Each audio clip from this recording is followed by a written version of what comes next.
Hello everybody, welcome back to Let's Talk. Today, I feel like touching on standardized testing because just recently, it's been about 3 or 4 weeks ago that I had to take a standardized test. Specifically, the ACT. Now, this video, it's going to kind of sound like I'm bashing on standardized tests, which in reality, I am, because I'm against them. So first off, I guess when you're in elementary school, you take things, well, usually based on your state. So like, Illinois, for example, takes the ISAT. All throughout elementary school, you have to take that. And in other states, it's the same exact thing. I just don't know the names of it in the other states.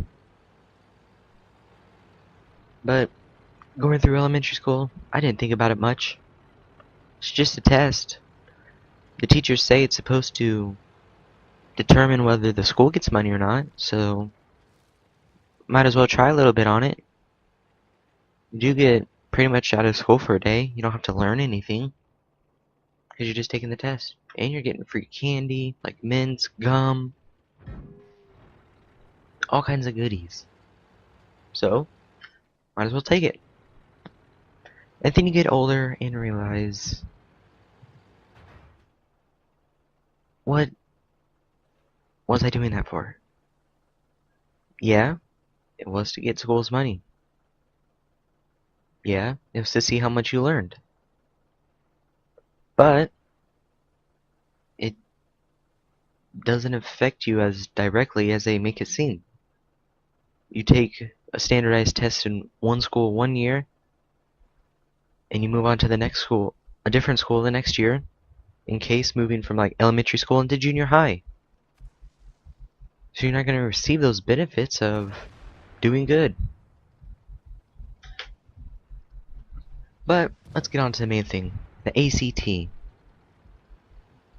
And in some cases, the SAT, depending on where you live. Really, it's not to see how much you know.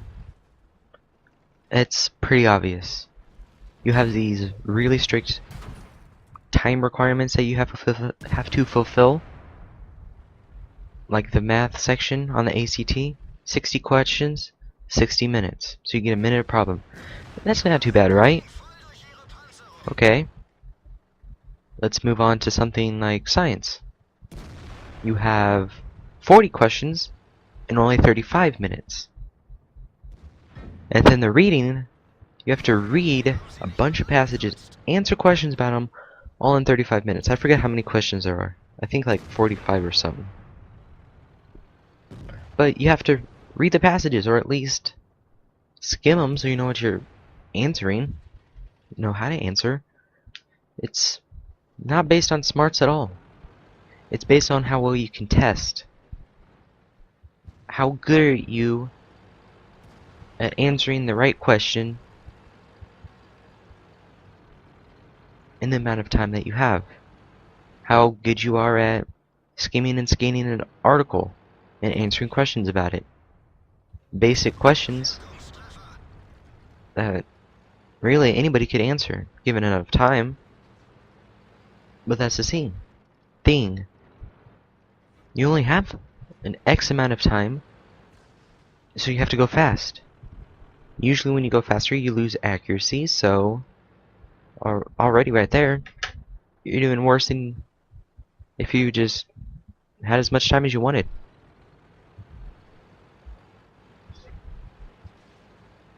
So it's not really a smarts test, it's just how well can you fill out the bubble sheet, the answer sheet, within the amount of time that we give you. And some doesn't seem right about that. In terms of the ACT, That little number that you get between 1 and 36 can determine your life, your future. Some colleges, they look at that number. If it's low enough, let's say you want to go to a high-class university. You have the GPA to get in, but if they look at that ACT score and it's, let's say for this example, they want you to have an ACT score of 26 to 31, and you get a 20, yeah, your chances aren't so good then.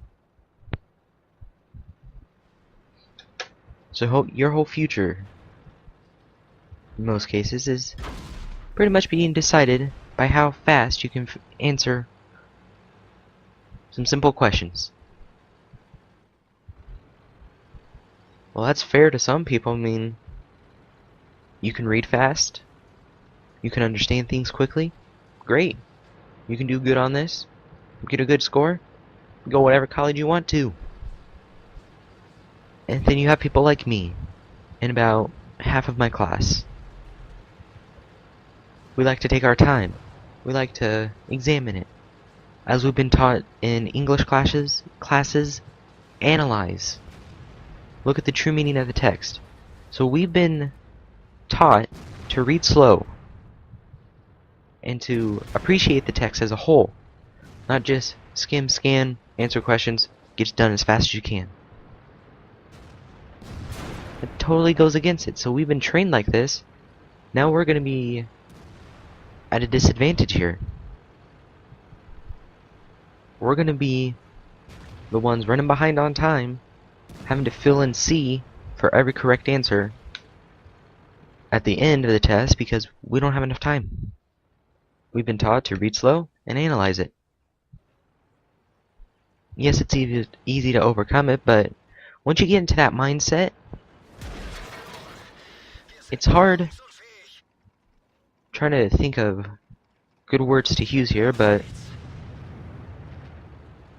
at least for me, as I've been trained towards analyzing it, slowing down, reading the entire text, if I'm not doing it, if I'm just skimming over, it's harder to concentrate. And when it's harder to concentrate, I don't get the information that I need to answer the questions at the end. So that's really sucks for me, I guess, in about half the class that I go to school with.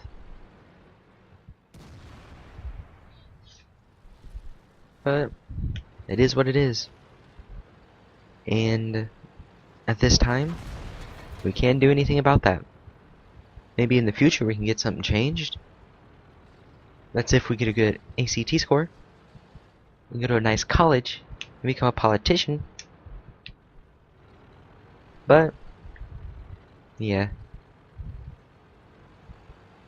There's my thoughts on standardized tests. I don't like them.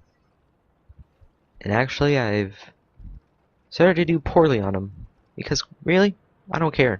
It's not benefiting me anyway. Like, we have another standardized test that we have to take to show the teachers how they're doing, pretty much. Okay. So we're taking our time out and taking a test to see how good the teachers are doing, and we're not getting anything in return.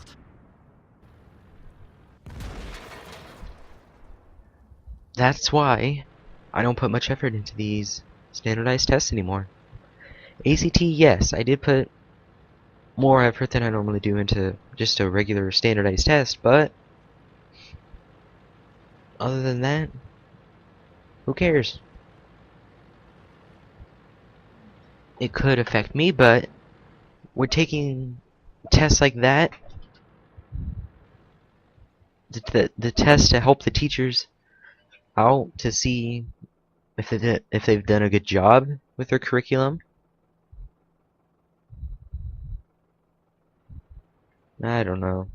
That's just me complaining.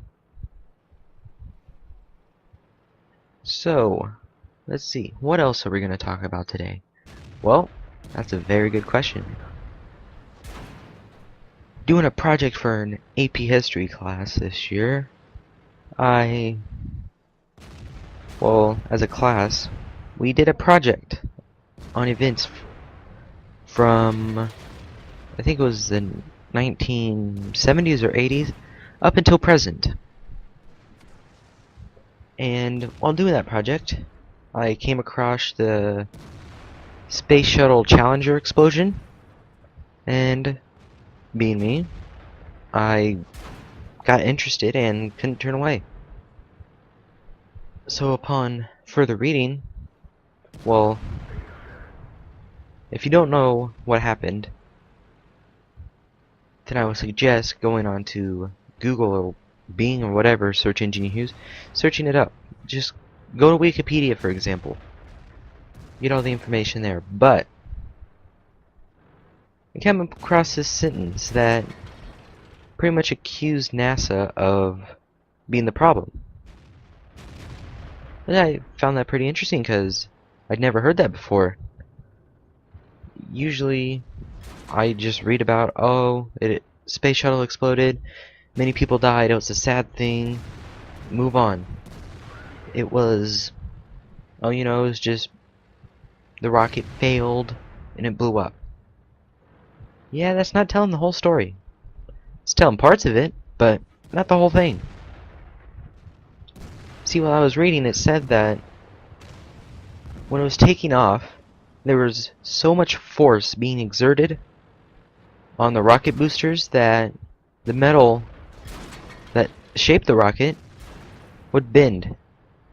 And it would bend out and let gases escape. That doesn't sound very good. And it's not. But usually, on previous missions that they had, previous space shuttle launches, there was an O-ring that would seal up the leak, making everything just go fine. Well, NASA decided that we haven't had any problems, so why fix this issue?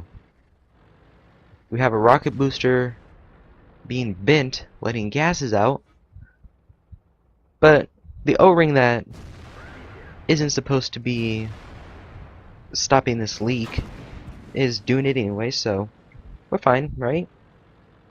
Well, that's ultimately what led to the Challenger explosion. That O-ring didn't seal, it didn't do what had happened before, and then chaos happened. We lost the space shuttle, we lost 7 lives then, just because they didn't want to fix a problem that they knew existed. According to the article I was reading, as soon as that happened, as soon as the space shuttle disintegrated and the disaster happened, they knew in Mission Control what happened. They knew it was that O-ring that didn't seal up. So that was just a interesting little piece of history that I learned about. See, you can learn stuff in school. It may be on your own, but you can learn stuff in school. So now, before I end this episode, I want to thank everybody for subscribing, watching the videos that I put up. If you aren't subscribed, make sure to hit that button so you can stay up to date. Thank you for all the comments you guys make in the videos, all the positive comments, and sometimes the negative comments help out too. It helps me make better videos for you guys. So now, again, before I get off, I want to say that if there's any type of video game, well, any type of game in general, preferably on the PC, that you guys maybe want to see some footage of me playing it, just put it in comments, preferably on the Let's Talk videos, but it can be any of them. And I'll see if I can get that game, maybe play it a little bit, see if I like it. Don't forget to ask your questions also in the comments of this video or any of the Let's Talk videos. Thank you for watching, and we'll see you guys later. So, might as well take it. And then you get older and realize, what was I doing that for? Yeah, it was to get school's money. Yeah, it was to see how much you learned. But it doesn't affect you. Now,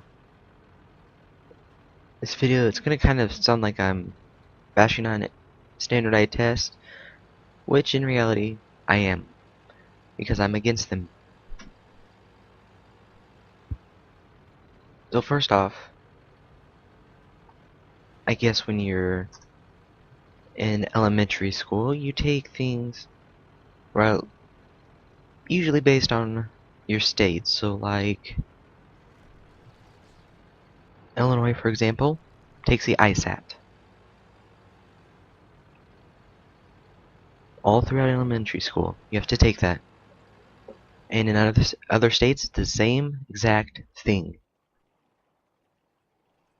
I just don't know the names of it in the other states. But going through elementary school, I didn't think about it much. It's just a test. The teachers say it's supposed to determine whether the school gets money or not, so might as well try a little bit on it. You do get pretty much out of school for a day. You don't have to learn anything, because you're just taking the test. And you're getting free candy, like mints, gum, all kinds of goodies. Hello everybody, welcome back to Let's Talk. Today, I feel like touching on standardized testing, because just recently, it's been about 3 or 4 weeks ago that I had to take a standardized test. Specifically, the ACT.